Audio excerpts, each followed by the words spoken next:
Tukoy na ng Philippine National Police ang mismong kinaroroonan umano ni KOJC leader Apollo Kibuloy na nagtatago umano sa isang underground bunker. Kuha tayo ng update mula sa ating kasamahan na si Erlo Bringas live! Ni-lockdown ni General Torre ang buong lugar para masigurong walang makakatakas. Kumbinsido talaga si General Torre na nasa loob lang ng compound ang hinahanap nilang pastor. Andyan.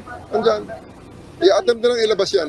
Yan ang aming hinihiling hanggang ngayon. I'm praying that he finds the light and just surrender and face the charges in court. Walang kawala si Pastor Kibuloy kung sakaling naroon lang siya talaga sa loob ng kingdom dahil preparado si General Torre sa pagpasok nila. May mga makabagong gadget itong dala para makayang madetect ang kahit na sinumang taong nagtatago kahit pa sa ilalim